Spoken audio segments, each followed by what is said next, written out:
O Goiânia Esporte Clube já foi o maior time do Centro-Oeste. Foi também o primeiro pentacampeão goiano.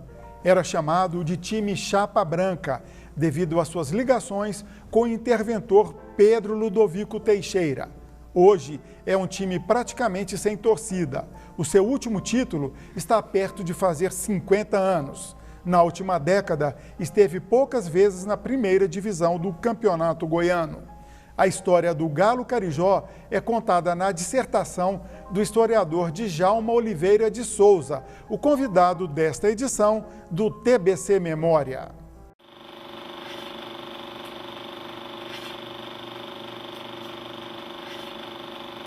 Djalma é mestre pela PUC Goiás com a dissertação Goiânia Esporte Clube, Memórias em Preto e Branco, 1936-1974. É doutorando em História pela UFG e professor da Rede Estadual de Ensino. Olá, Djalma, um prazer receber você aqui no TBC Memória. Enzo, o prazer é todo meu. Agradeço o convite. Só de estar sentado aqui na cadeira que o professor Oriestes Gomes sentou, para mim é uma honra. Se você não me entrevistasse, eu saísse daqui, já estava satisfeito. Muito obrigado por tudo. Eu agradeço o professor Oriestes Gomes, que é atleticano, né? Isso. Historiador e geógrafo, um dos grandes intelectuais vivos de nosso estado.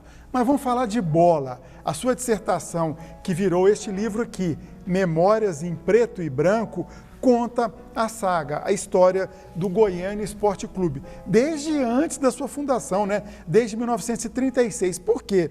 Começou antes da fundação? É porque é o seguinte, quando o Pedro Ludovico pensa em fazer essa mudança, né, tem toda essa mudança questão, da capital. Mudança da capital.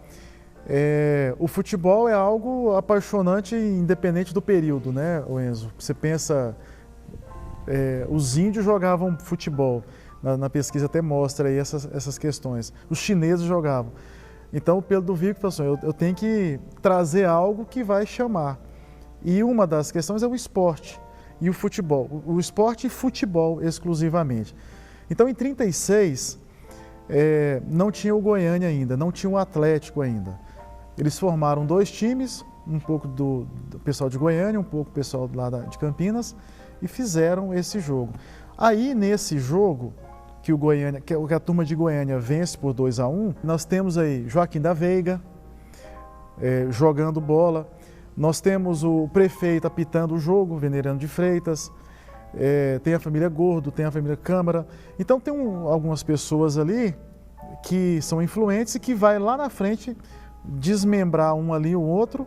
Tem a família Barsi, que ajuda depois a formar o Goiás, né? Então nós temos esse pessoal ali que vai, em 1938, realmente registrar o Goiânia. Quer dizer, a gente pode dizer que o germe de Goiânia e Atlético está nesse jogo da cidade de Goiânia com o bairro de Campinas. Exatamente, começa o germe na capital, né? Talvez eles podiam até pensar em outro período, mas esse jogo foi assim, e até cria essa rivalidade, né, entre o Goiânia e o Atlético, durante muitos anos depois. Deixa eu te perguntar uma coisa, você falou de rivalidade. Naquela época, a rivalidade Goiânia e Atlético era maior do que, por exemplo, Goiás e Vila hoje? Muito maior. Talvez não tinha essa violência, né? E as pessoas eram mais civilizadas, mas a questão de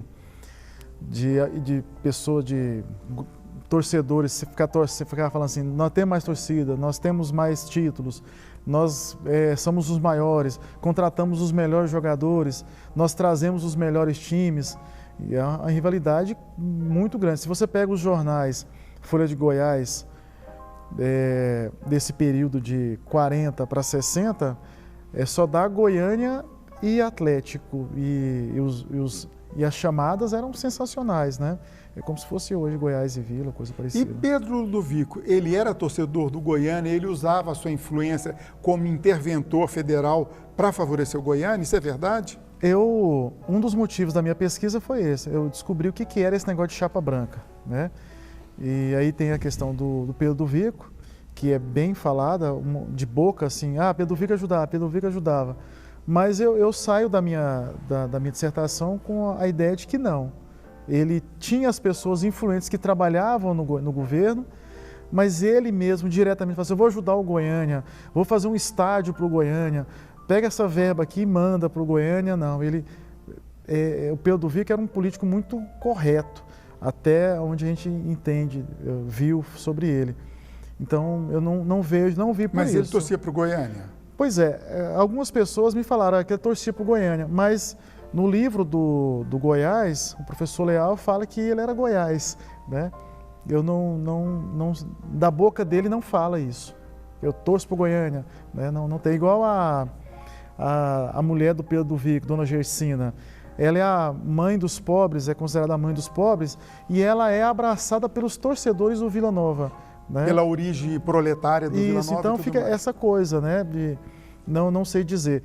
Eu acredito que o Pedro Vick não ajudava, ele ajudava todos. Eu encontrei em jornais que ele passava algum tipo de verba, propaganda governamental, para o Atlético e para o Goiânia. Isso eu estou falando quando os dois eram os maiores, né?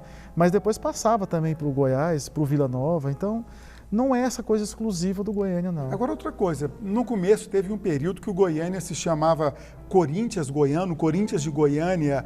Qual foi essa história e tem relação o uniforme do Goiânia ser preto e branco igual o Corinthians Paulista? Ah, boa.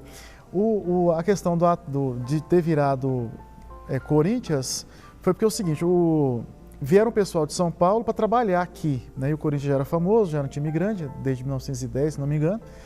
E esse pessoal começou a fazer interferências no sentido de estar lá na chefia, de trabalhar lá no Goiânia. E aí, por problemas de briga, financeiro, eles conseguiram pegar o Goiânia para eles. E eles mudam o Goiânia. Durou um tempo, né, essa questão, não tem um registro correto, 100%, que foi 9 meses, se foi 6 meses, se foi 2 anos. O que eu sei é que houve esse período que o Goiânia, que tem anúncio no jornal, hoje vai ter jogo do Corinthians, né, contra o Anápolis. E depois eles conseguiram o Joaquim e o doutor Joaquim, que chamava de doutor, e o Zezé da Veiga conseguiram, e esse grupo forte do Goiânia conseguiram voltar. A questão do nome, do uniforme, eu fui atrás para saber por que preto e branco. A camisa branca, quando você pesquisa esse tipo de uniforme, significa que o time é pobre, né?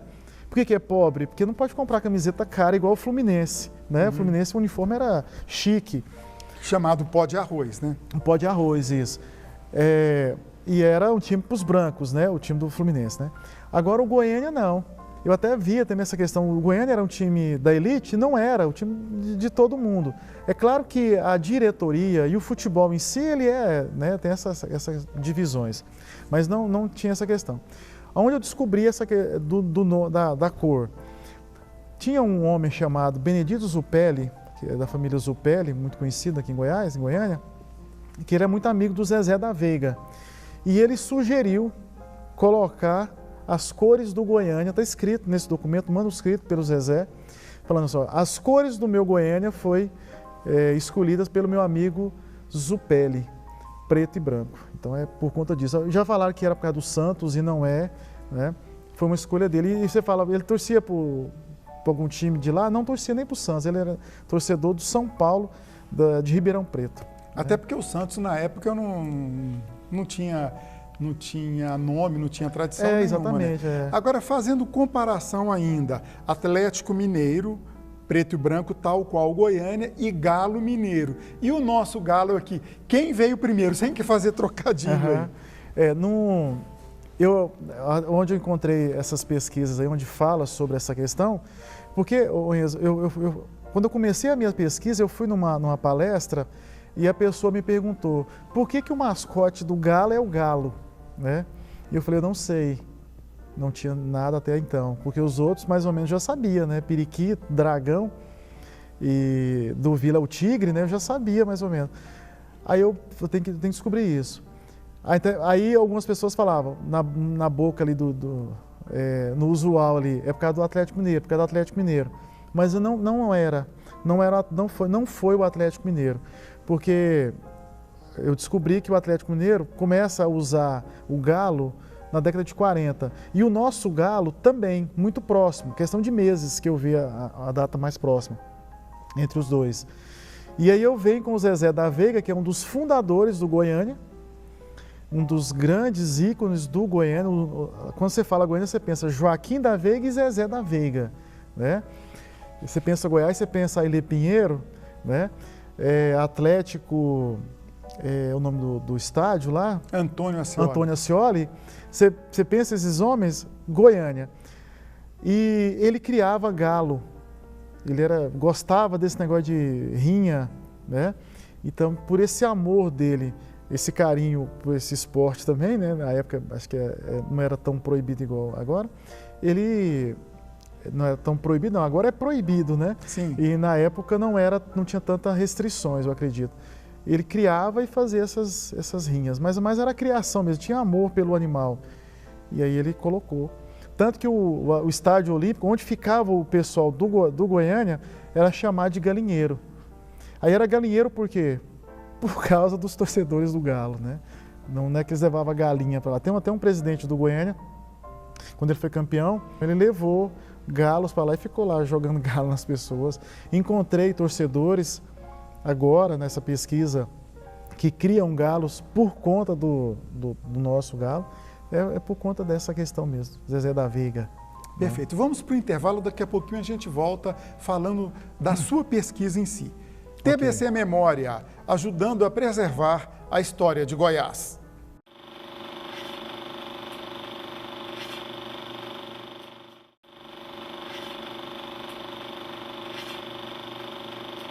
O Goiânia Esporte Clube, que já foi o maior time do Centro-Oeste, é o tema do TBC Memória de hoje.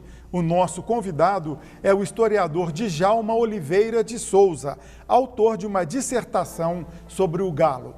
Djalma, a sua dissertação depois virou livro, deu muito trabalho, óbvio, todo trabalho acadêmico. Conta um pouquinho como é que foi a sua relação atrás das fontes. Pois é, eu descobri durante a minha pesquisa que existe um gargalo e um monte de pessoas que amam história. Pessoas que não trabalham com história, não trabalham assim como professor, como pesquisador, mas que amam a história. Eu vi nesse meu trabalho pessoas humildes, que talvez não tenham nem ensino fundamental, não tenham ensino médio, não tenham faculdade de história, mas que amam a história. E quando eu fui atrás desse pessoal, assim, ó, quem tem uma revista? Fulano de tal tem uma revista. Ia lá e pegava essa revista. Tem uma foto? Fulano de tal tem a foto. Ligava o pessoal. Então eu descobri aí manuscritos, imagens, vídeos, aí muitas histórias, né, de pessoas me contarem que é assim, assim, assado, de me receber na casa deles. Teve um fato, só para você ter uma noção, tanto que essa história desencadeou outras fontes, eu pesquisava com o Dr. Paulo César, filho do Joaquim da Veiga.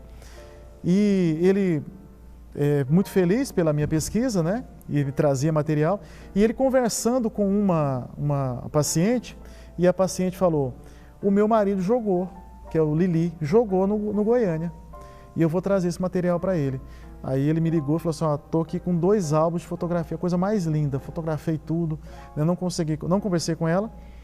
E então foi assim, uma coisa maravilhosa, muito, muito difícil, mas muito prazerosa, porque as pessoas me ajudaram muito. Os jornais, os museus que tem, os arquivos aqui, tem muita coisa, né? Vamos falar de momentos importantes na história do Goiânia, mesmo levando o que a gente usa na linguagem do futebol, uma sacolada de 6-0. Janeiro de 1959, o Goiânia recebe nada mais, nada menos do que o Botafogo com Nilton Santos, Zagallo, Garrincha, Didi, todos campeões do mundo em 1958 na Suécia. Ainda assim, foi um grande momento na história do Goiânia, mesmo sendo goleado?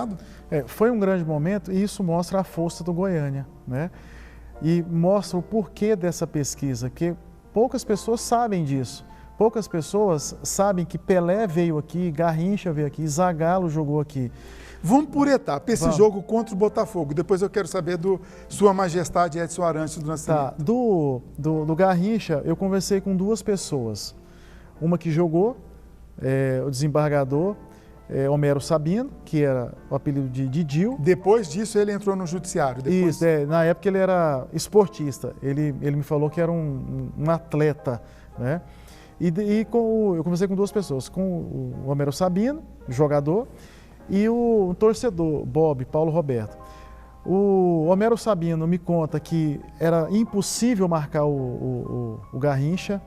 Quando você pensava que a bola estava próxima, a bola já estava dentro do gol, ou estava com outra pessoa já, porque era algo fenomenal.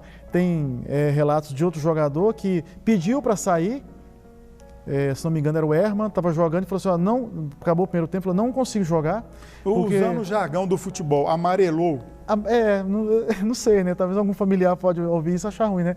Mas ele falou, não dá. Se alguém não me ajudar aqui, eu não vou marcar mais esse homem aqui. Muito difícil.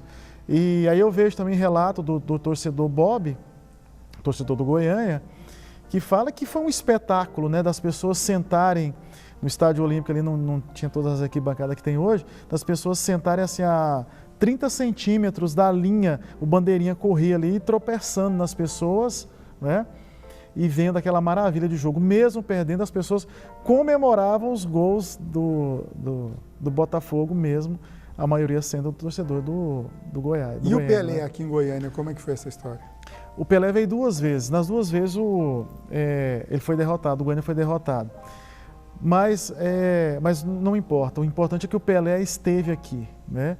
Esteve e jogou contra o nosso Goiânia. Assim, quando eu descobri esse negócio, eu vendo os jornais, eu via a foto do Pelé e falava, Pelé em Goiânia. Aí para jogar contra o Goiás? Não, contra o Goiânia. Falei, ninguém me falou isso, né? Uma história... E é bom lembrar que não tinha campeonato brasileiro, vinha para amistoso. Vinha para amistoso, né? Porque assim, quando você pensa no Santos, o Santos fazia esses amistosos e ganhava uma grana, né? Esses amistosos. E veio para cá. Então não era só a questão da grana, é de ter o privilégio de jogar com um time dessa região nossa. O que era o grande? Que no nosso caso era o Goiânia. O Bob, Paulo Roberto, ele esteve nesse jogo e ele me contou que ele ganhou a camisa do Pelé. Ele guarda na casa dele essa camisa, uma camisa linda. Ele imaginou que teria um frevo depois do jogo, né? Então ele combinou com um funcionário e falou assim, ó, se você conseguir a camisa do Pelé para mim, eu vou te dar um dinheiro aí.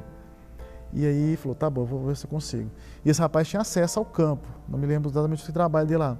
E quando acabou o jogo, ele correu, chegou lá no Pelé e falou, Pelé, eu quero essa camisa para me ajudar a minha família. O Pelé tirou e deu a camisa para ele.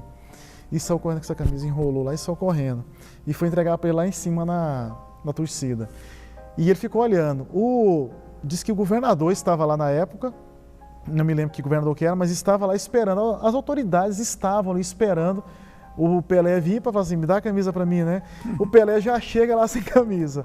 Então foi aquele... E pelo que você apurou, essa camisa ainda existe? Existe, eu tirei foto com ela, peguei nessa... Só não vesti porque ele não deixou, mas está com ele ainda.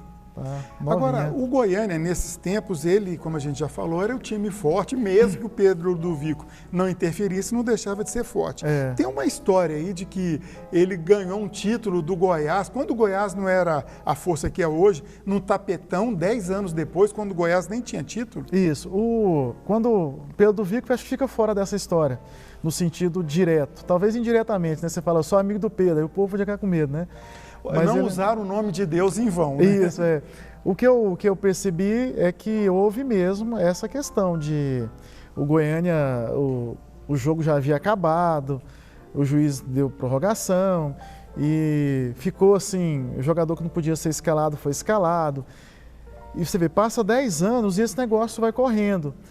Como o Goiânia tinha pessoas fortes ali na direção, eles conseguiram manter esse processo até chegar o momento que meio que cansaram, falaram, não, dá extinto do Goiânia, porque não dá para brigar com esse povo, porque eles são muito fortes.